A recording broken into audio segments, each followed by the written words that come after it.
Hey everyone, we are back with another freezer meal video, Costco inspired. Thank you everyone for the great feedback on my last Costco inspired video. Today I'm doing another round of brand new finds. Going back down the Costco frozen food section, they have so much out there. Picked out 6 new freezer meals that I want to try today. We're gonna do them up at home, our own way, and just have fun with it. Welcome back to my channel and welcome if you are new. And on our Costco inspired freezer meal menu today, we are gonna again do a couple of breakfast, lunches, and dinners. So we're gonna start out with some egg and green chili breakfast burritos. So these ones are inspired by the brand Evil. I don't know if I'm saying that right, but it's love spelled backwards. We love breakfast burritos, so excited to get these ones in. We're also gonna do a batch of these really great banana chocolate chip zucchini muffins. So these ones made by the brand Veggies Made Great. I actually sampled these ones at Costco when I saw them in the aisle. They just happened to be handing them out that day and they were so good. And then I also saw these in the Costco aisle as well, just some really simple puff pastry beef Frinks, and these ones are by the brand Hebrew National. Basically pigs in a blanket, everybody loves that. And then something new I saw, which I haven't seen on my Costco runs before, but they're these little pork lumpia Filipino style spring rolls. These ones I saw by the brand Some Food with Heart, and they are fully cooked and you just reheat them and they're ready. I've never frozen cooked pork lumpia before, so I'm excited to try those. And then of course, I feel like I had to throw these in, but they're the Kirkland or Costco brand chicken bakes. You know, the ones that they sell up in their food court, but they also sell them just in a Kirkland box down the frozen food aisle. They're fully cooked. You also just reheat those. So I want to do a batch of those. Finally, I want to throw in some additional like lunch or dinner style burritos. I'm going to try and replicate these ones done by Real Good Foods. And these are the chicken and pepper jack cheese burritos. I feel like the ingredients are simple and I love pepper jack cheese. So we have a good amount of work to do here. I'm about early to mid-afternoon now, so I want to get started. You know the drill. I like to do these in 2 days. So I'm hoping to get through at least maybe half of these meals today. Let's get started. Okay, so we're gonna go ahead and get started from the top on our egg and green chili breakfast burritos. I'm starting out with a few gold potatoes here, and I just washed them up and I wanna cut them into cubes because I'm going to pan fry these on the stove. And I decided I'm going to leave the skin on these just to switch it up a little. Normally I peel the skin off the potatoes for burritos, but we actually don't even mind the skin, especially on gold potatoes. So I'm just gonna go ahead and leave them on. So I'm just taking a paper towel and kind of squeezing out some of that moisture so that they can get a good fry on them once they hit the oil in the pan. That looks good. Let's go ahead and bring these over to the stove. All right, so I just have some canola oil heating up on my pan on medium. I'm gonna add my potatoes, and I'm using a large pan so that I get some good surface area to get my potatoes nice and fried up, and they can get crispy rather than just steaming. So we'll let these work for a bit. Now, while our potatoes are working, I'm gonna get started on cracking my eggs. Normally, I just use these whole eggs when I'm making breakfast burritos, but today I'm actually going to do part egg whites just for some added protein. So it'll be maybe like a 2-1 ratio-ish. So I'll do 8 of those whole eggs and then add in these egg whites. It's really hard for me to eat just egg white by itself.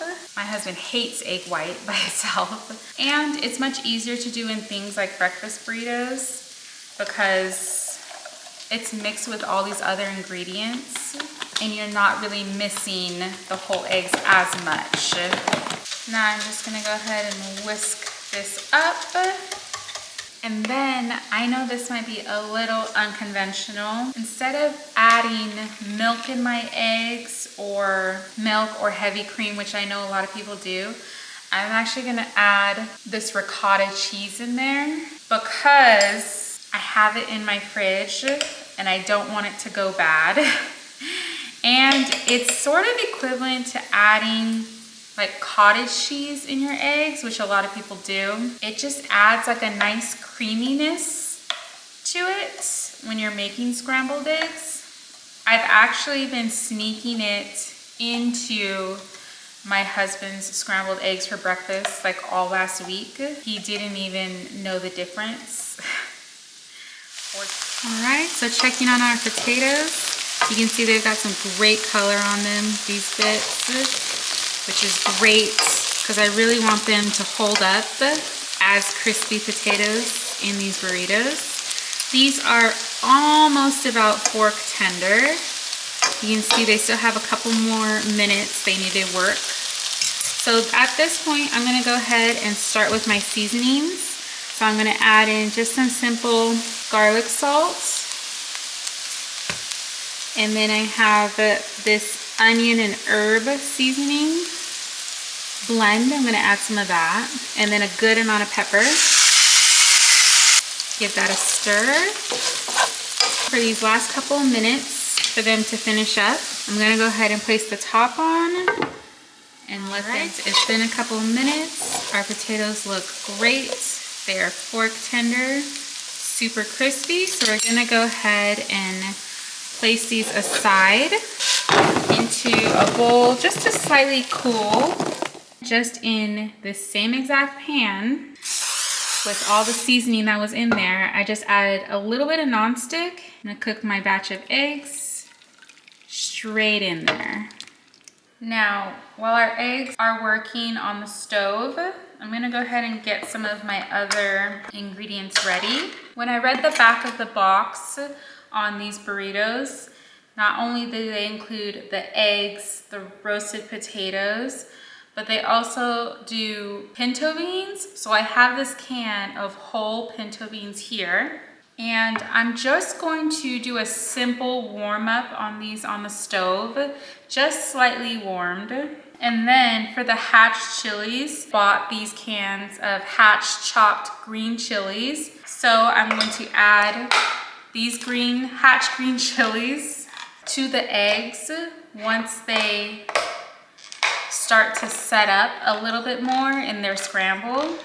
So this here is 2 4-ounce cans. I've added my pinto beans here and they're just on low, slightly warming.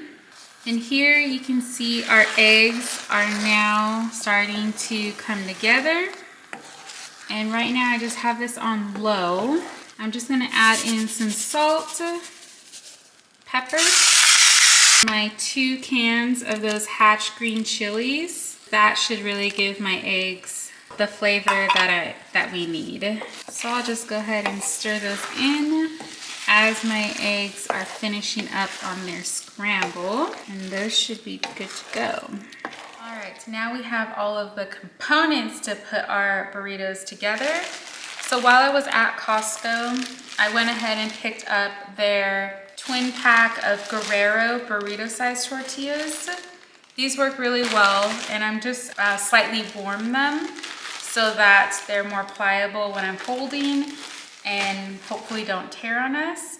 So I have our assembly line here. Let's get started on the roll. Here are my pinto beans. I probably didn't need to heat them up on the stove. And then shredded up some cheddar cheese earlier this morning. I'm gonna take my warm tortillas, add a little bit of potato at my base, a scoop of my hatch green chili eggs, and a scoop of my pinto beans. And then I'll do a nice helping of that cheddar.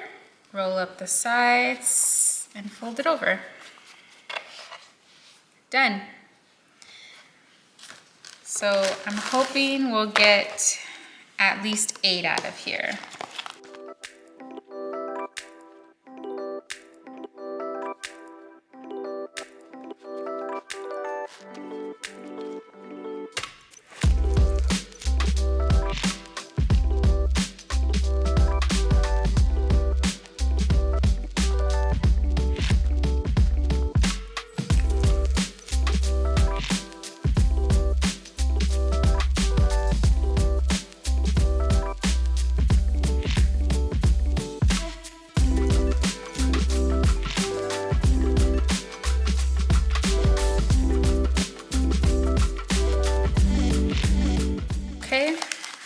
So I was able to get 12 burritos out of this batch, and I think only the last 2 I ran out of potatoes and beans, so it's just 2, not bad, but I labeled them.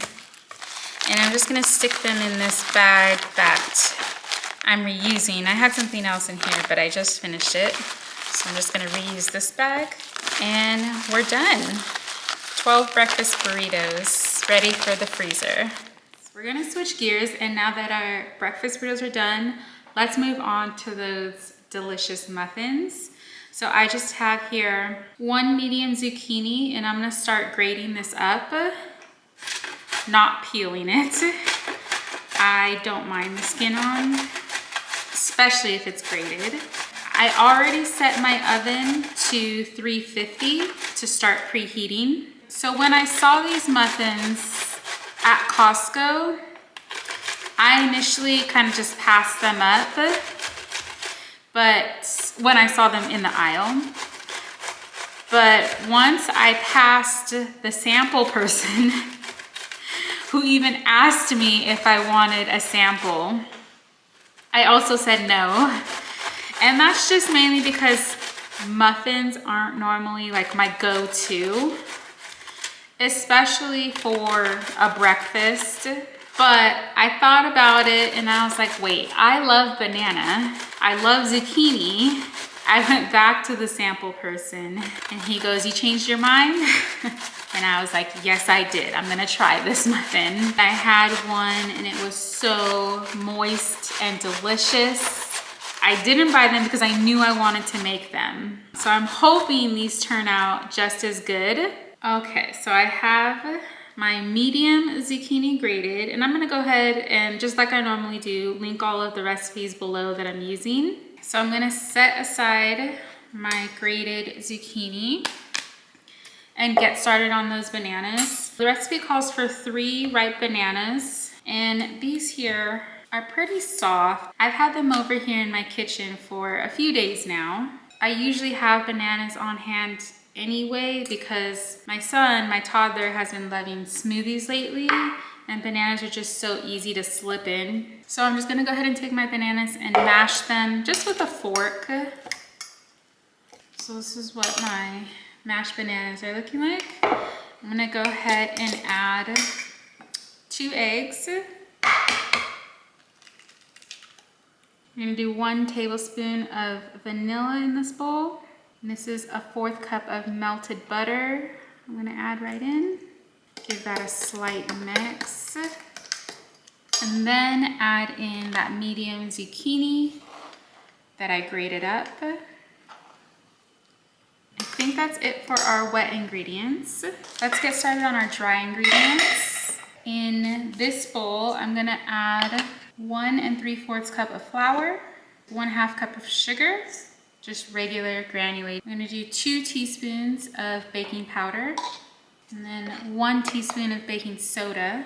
I'm gonna add 2 teaspoons of cinnamon, 1/2 teaspoon of salt. And we'll give this a little stir. I want to fold in a bit of my wet, maybe I'll do half and half, into this dry gently. I don't want to over mix this because I think it might make the muffins tough or not as soft as I want them to be. So I'm just going to gently mix until it's combined and add in the rest of my wet.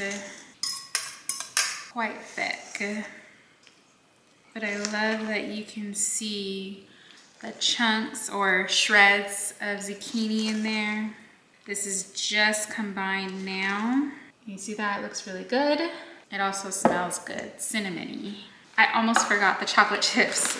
I've used these before. This is the Kirkland brand of semi-sweet chocolate chips. About a cup, maybe a heaping cup. Gentle stir on that. I went ahead and lined my muffin tin just so that it's easier cleanup. I'm going to fill each muffin cup about 3/4 the way full and then add them to my oven that's about ready at 350. We'll do bake for about 25 to 30 minutes and see how done they are. But I'm looking for them to be brown at the tops.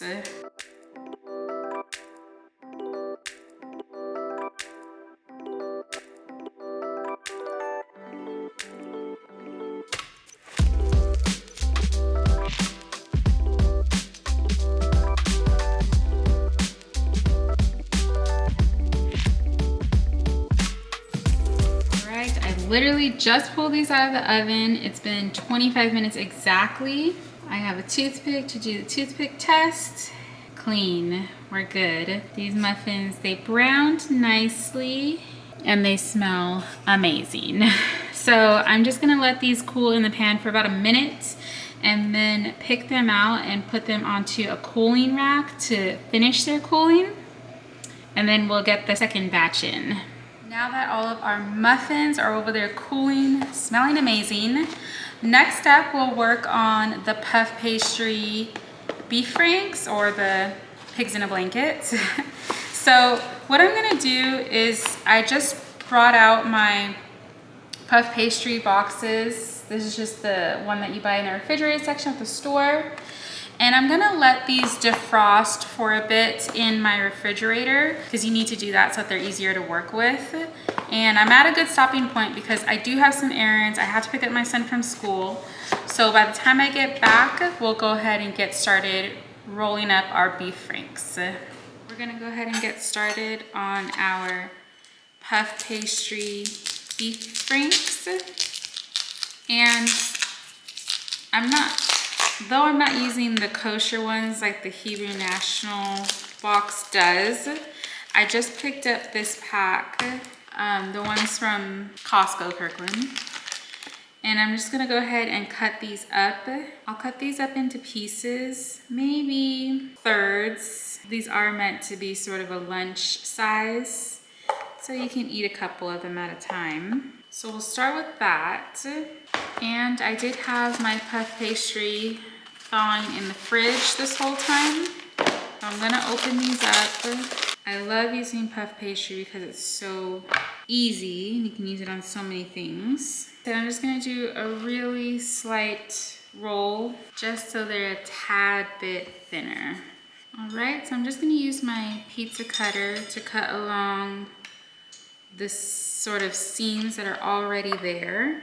And then I'll go ahead and cut through each one of those one more time, just lengthwise down the middle. That's not straight, but it's okay. And then we'll do once just in half all the way through. So then we end up with strips like this. And I'm gonna start placing my thirds. Now, when I looked at and I'll just do a slight press on the seam. Nothing too major. So when I looked at the package on the Hebrew National ones, and I checked the ingredient list. It didn't say that it really had anything other than the beef Frinks themselves and the puff pastry. Obviously, Pigs in a Blanket, there's like a ton of variations and you can add what you want. You can add cheese, herbs. I know a lot of people do like a nice grainy mustard, but for these, I'm going to keep them simple like the ones that are sold at Costco because I like to eat them with different dips or different mustards on the side. For some of them, I'm going to switch it up just a little. And when I add my egg wash to brush on top before the oven, I'm also gonna add a little bit of this everything bagel seasoning. And that's just because I really like it. I love it, how it gives it a little something extra. So I'll do that on some of them. Okay, so I have all of my beef Frinks wrapped up. And I'm just gonna poke a couple holes with my fork into each of them so that the pastry doesn't puff up too much. In my dish, I'm just gonna add 1 egg and give that a little whisk. And I'll give a little brush to each one here so that they get some nice color. Now I already have my oven preheated at 400 degrees. So I'm gonna add these in for about 15 to 17 minutes until we see that pastry nice and golden. A little shake of this onto these. Let's get these in the oven. I'm just packing up my muffins because they are nice and cooled. So in total, this batch made about 22 muffins. My family already ate 2 of them, so I'm packing up the rest. And I'm gonna package them up just like this. I'm not too worried about them in the freezer. We'll see how it goes. And when we reheat these, I'm definitely going to thaw them first so that it's just a quick reheat in the microwave. And here they are, ready for the freezer. Here are our puff pastry Pigs in a Blanket. They actually took about 20 minutes in the oven to get this nice color on them. And that was at 400 degrees. So they smell really good and the hot dogs look nice and roasted. So I'm gonna go ahead and let these cool completely. I've got about 20 here. And then of course, once we do the reheat on these, again, I'll take these out to thaw and then either pop them back in the oven for a few minutes or in the air fryer so that they're nice and easy. Okay everyone, we are back with day 2 of our freezer cooking. We were able to get through half of the recipes on day 1, so we're gonna start with the other half today. I'm on a little bit of a time crunch, but I think I can do this. So what I'm gonna do is I'm gonna start with the chicken bakes because I'm making that dough from scratch and I need to give it a little time to rise. So let's get started on that dough now. Okay, so for this dough, we're gonna just start super simple with getting our yeast prepped. I have here 1 1/3 cups of warm water, not hot, but warm. I'm gonna add 1 tablespoon of sugar in there, 2 teaspoons of my active dry yeast.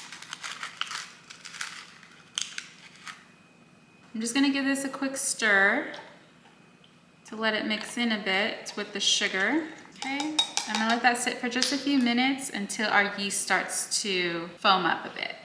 Now, while our yeast is working, we're gonna go ahead and mix up the rest of our ingredients. To a large bowl, I'm just gonna add 3 cups of flour, and I'm just using regular all-purpose flour. I'm gonna do 1 teaspoon of salt, and I'm gonna add 2 tablespoons of olive oil in here. So I checked my yeast mixture and it's very frothy there. So we're gonna go ahead and add it into my flour mixture. And I'm just going to try and combine this a bit with a wooden spoon here, just so that it comes together so we can knead it better.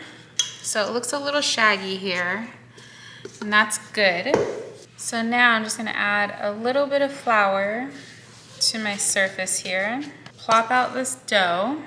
It's quite sticky, but that's okay.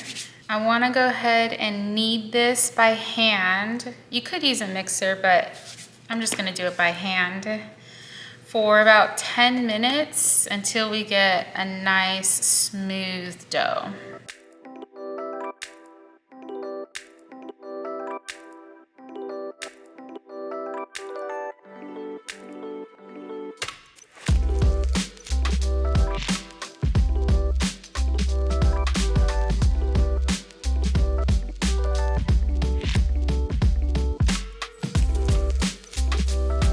It's been 10 minutes. You can see we have like a nice soft dough here, much more smooth. So I'm just going to form it into a circle and grab the bowl that I was using and just do a really light coat of oil there and place my dough ball inside the oil, toss it around a bit and just leave it set there in the center. Okay, now I'm just gonna cover this with some plastic wrap.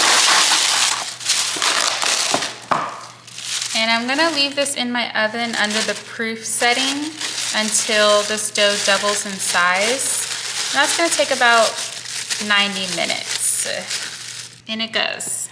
All right, so now we're gonna go ahead and get started on our Real Good Foods inspired chicken and pepper jack burritos. So I already have here some cooked chicken that I just prepared earlier this morning. I just cooked it simply in an air fryer with some garlic, salt, and pepper on it. On the Real Good Foods package, it lists they use chicken breast, but I didn't have chicken breast on hand, so I'm just going ahead and use what I have, which was boneless, skinless chicken thighs. And I'm just gonna chop these up a bit because when I look at the photo of their burritos, their chicken is cut up into chunks. So I'm just gonna give these like a nice rough chop of my chicken and add it to a bowl so we can get our filling mixture done. And here I'm only using, this is just regular Kirkland boneless skinless chicken thighs from Costco. And in this one pack, it had about 4 or 5 pieces in it. Hopefully we'll get a good amount of burritos out of this. So included on, when you look at the back of the burrito package, it lists some other ingredients as well. So I'm going to try and mimic the ingredients and the spices that they used. Included in that is yellow onion and cilantro. So I have a good amount of fresh cilantro here that I'm drying right now. I gave it a good wash. We're gonna chop these up and add them to our chicken. Just did a small chop on these, and since my family likes onions and they don't really mind them, I'm not gonna do it any smaller than this, but you definitely could if you don't like to get, you know, a big chunk of onion in your bite. So that was just about 1/4 of a big onion. Now I'm gonna go ahead and cut up my cilantro, which is just half of a bunch. I'm just gonna roll this up and give it a nice good chop. On the box, it looks like the cilantro is cut up pretty finely, but I think what I have here is good. So here's what we're looking like.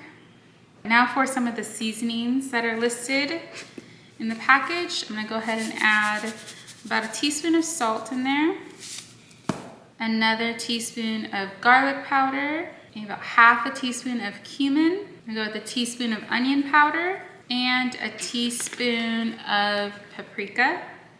And it also lists that they have lime in it, so I'm just gonna add a couple squirts of this lime juice.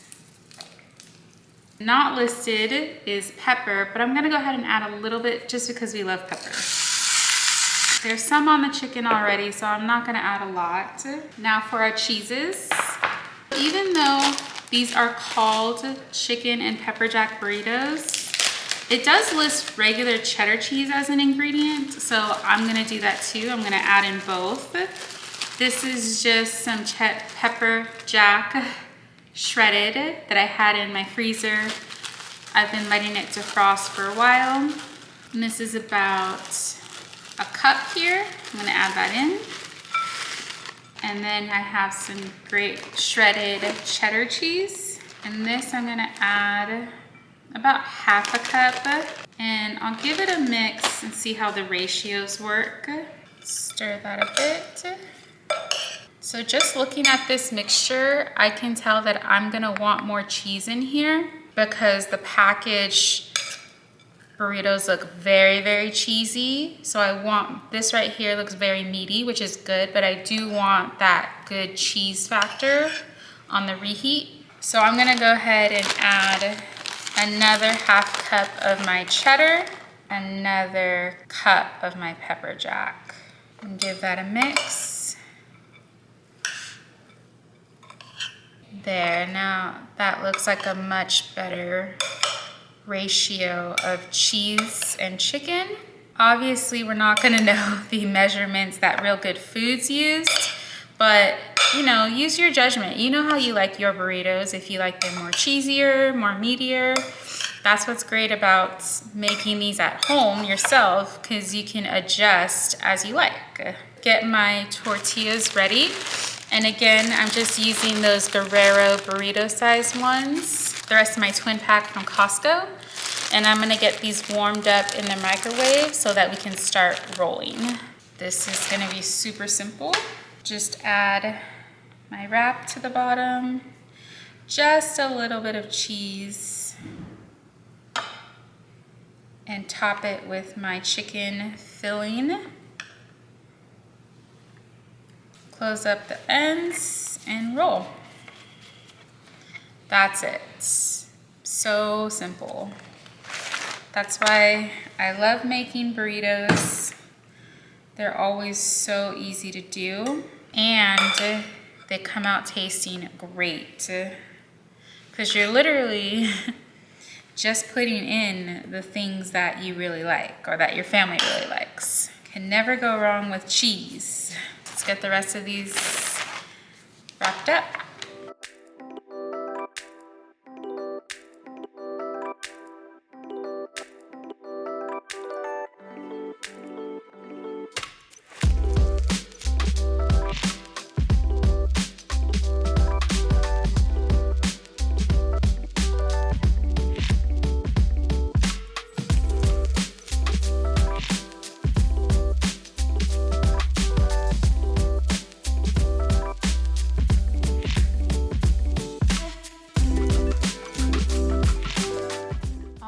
Now we're gonna go ahead and get started on our pork lumpia. These ones that Costco sells, pork lumpia, are fully cooked, and you just have to reheat them to serve. And the ingredients on the package look pretty simple. So I'm going to try and follow just a simple pork lumpia recipe. And I'm starting off, I just have 2 carrots that I'm grating up. And I already have a pan with oil heating on the stove while we're getting the filling prepared. For my grated carrots, I'm gonna go ahead and place them on a paper towel, or just use any kitchen or tea towel you have, to try and squeeze out some of the moisture before I add it in with my meat. Squeeze. If there's any liquid, I want to try and squeeze it out. Add that to my bowl. And I have here maybe about a quarter of a whole yellow onion. And I'm gonna cut these up pretty small. Okay, I'm gonna use about half that because that was a pretty large onion. Add that into my bowl. And last, I wanna do about 4 cloves of garlic. Add that in. Now I just have here 1 pound of ground pork. So I'll add that in. And 1 teaspoon of white pepper, 1 teaspoon of ground pepper, 1 teaspoon of soy sauce. I'm using low sodium because that's what I have. 1 teaspoon of fish sauce. And we'll just go ahead and give that a good mix. I'm gonna switch to my hand. Might be a little easier. Now I know in a lot of other lumpia recipes, there are more ingredients added, dried mushrooms, or even taro, but I wanted to try one that was very simple. Since this is the first time I'm actually going to try and freeze fully cooked lumpia. So this looks pretty well combined.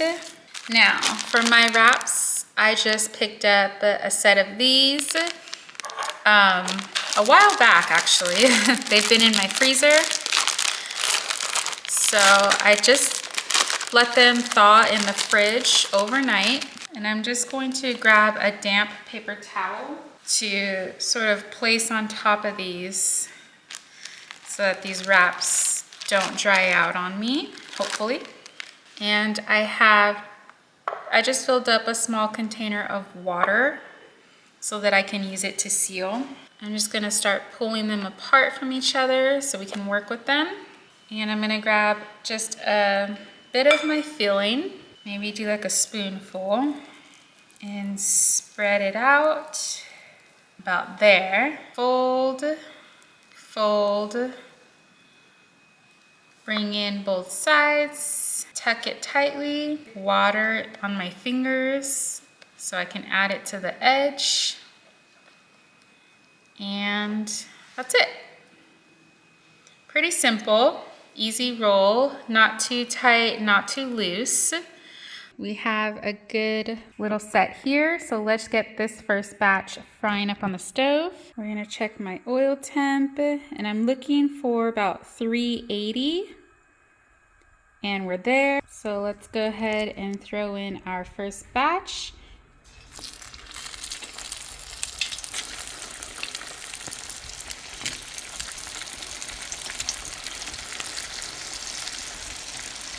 And we're gonna let these deep fry in here until they get nice and golden. And we'll turn them maybe every minute or so. Okay, so these have been up in here about 6 minutes and they look nice and golden. They look delicious. So I'm gonna go ahead and start pulling these out and take them directly to a cooling rack, a wired cooling rack, because I don't want these getting soggy on me. So I'm just gonna transfer these. I don't know that it's traditional, but I always do it with fried things. So I'm just gonna add just a sprinkle of salt. Just a bit. And get started on my next batch. These smell amazing. Okay, we're just gonna open up one to try and check in here. Super crunchy. Smells good. Let's give it a try. Just had my mom do the first taste test and she said it's really flavorful and you heard how crispy they are. Right now, I'm just gonna let them cool here for a very long time because I don't want to package these up until they are completely cooled inside and out. So let's go ahead and move on to our last meal. All right, so now last, we're just gonna go ahead and get started on our chicken bakes. I'm using again some of this chicken that I already have cooked up from earlier.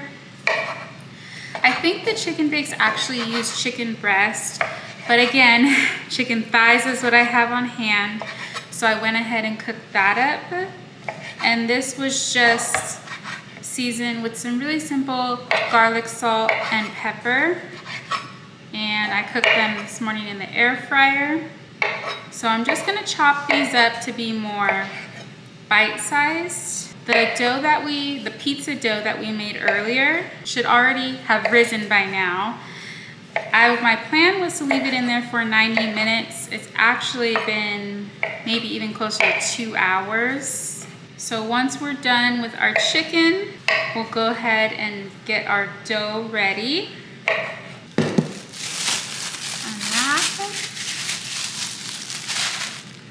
You can see here it has doubled in size. So I'm just going to take some flour, add it to my surface, and I'm going to punch the air out of the dough, pull it out, and I'm just going to roll it just a bit. And I'm gonna form it back into a ball. So this dough recipe makes 2 pizzas. We are gonna make it into 4 chicken bakes. Cut this in 4 and set each section to the side. And I'm gonna work on one at a time. So I'm just gonna roll out each of these into a rectangular shape. The ones that Costco sells, I think, are a little on the large side. Okay, so this is what we're looking for. And I'm gonna do this to each one and add it to my pan. On my pan, I just have parchment and some oil. And then I'm just gonna take some simple Caesar dressing and add it to each. And I wanna leave the edges without any dressing so that we can get a better seal. From here, I'm just gonna add a handful of my chicken. And I've already had some bacon cooking up in my air fryer. This is 6 slices of center cut, thick bacon. I cut up 3 slices. I'm gonna add that to my bakes. And I'm gonna add mozzarella cheese. I have some already grated up. And I don't know that they use any other cheese other than mozzarella, but I'm going to, maybe Parmesan, but I'm gonna go ahead and add a little bit of grated white cheddar on these as well, because for one, I have it, but 2, it's just gonna add just a little bit of sharpness. From here, all I'm gonna do is roll them up, being very careful. Do a little roll, and remember this is oiled. Tuck in the seams, roll, roll, roll. I'll do a little bit of egg wash on top. And I already have my oven preheated at 415, and they're gonna be in there for about 17 minutes until this dough is done and nice and golden. So I'm gonna work on my other 2 and throw these in. And instead of using egg wash, I'm gonna go ahead and use some of the dressing itself to rub on top. And that's supposed to help it to brown. So I'm just gonna do that and see how it goes. I'm just using the same Caesar dressing that I put in the filling. And now my oven has been preheated at 415. I'm gonna go ahead and stick these in for 17 minutes. After the pork lumpia was fully cooled, I actually went ahead and threw it into the freezer just to flash freeze. And they've been in there for about 30 minutes or so, and they are completely frozen. And I did that just so that we can pack it up without having to individually wrap them. I'm just going to pack them all in one in this container. And now, because they're flash frozen, you want to do that so that you can store them all together and they're not sticking together when you want to pull one out to defrost it. So I have about 11 or 12 here. My family already ate a couple of these. So I'm just gonna go ahead and pop on this lid. And these are done, sticking in the freezer. I just pulled my chicken bakes out of the oven. They are nice and golden. I actually left them in for an additional 2 minutes. So total about 19 minutes. And they look really good. They also smell amazing. So I'm just gonna let these fully cool before we want to start packaging them up. So I have my chicken bakes fully cooled here. You can see the bottoms are nice and golden as well. Now, They actually turned out much larger than I thought they would. I was actually trying to go for a smaller size than the original Costco chicken bakes, but they look a little larger. And I'm just gonna go ahead and wrap them in some press and seal. I'm only gonna wrap 3 of them. My husband already started eating 1. And we'll store them in another bag and wrap them up for the freezer. Okay everyone, that is it for our second batch of Costco inspired freezer meals. This was a fun one. If you enjoyed this one or you enjoyed this series, let me know what other store you want me to do an inspired video on next. I know that there's a ton of freezer meal options at Walmart, Albertsons, Sprouts, Trader Joe's, which I love. And I would love to do more videos to try and recreate those meals. Let me know down in the comments what you think. If you want to hang out with me some more in the kitchen, go ahead and check out one of my videos here, and I'll see you in the next one. Bye.